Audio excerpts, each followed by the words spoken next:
Қайырлы күн достар, барлығымыз білетіндей, салт дәстүріміздің кейбір халық арасында кеңінен пайдаланып жүрген болса, кейбірі ұмыт қалып барады. Әсіресе жастарымыз біле білмейтін салт дәстүрлеріміз жетерлік. Және де мен Садыкова Сабина сол дәстүрлер жайлы айтатын боламын. Бірінші салт дәстүр байғазы беру. Үлкеннің кішіге, яғни балаға беретін сыйы. Жас ұл қыз бой жеткен бозбала жаңа киім кигенде, жаңа зат алғанда, аға, апа, ата әжесінен туған туыстардан оған байғазы сұрайды. Олар байғазға ақша, мал-мүлік, әйтеуір бір зат беріп құтты болсын айтады. Мен кәсен сезім ұмытылып бара жатқан салт дәстүрлердің бірі ерулік беру туралы айтамын.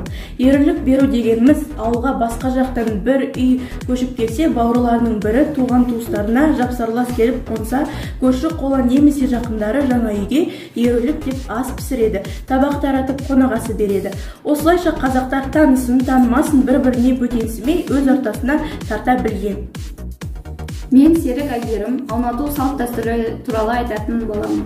Аунату дегеніміз қазақтар үйіне келіп қонақ болған, қонып кеткен адамдардың отырған жатқан жеріне баламыз осы атасына тартсын, бойына осы атасының қасиеттері қонсын деп балаларын аунатып алған. Кезінде Шыңғыс Айтматов үйіне Мұхтар Әуезов келгенде, ол отырған орындыққа ұлын аунатып алған көрінеді.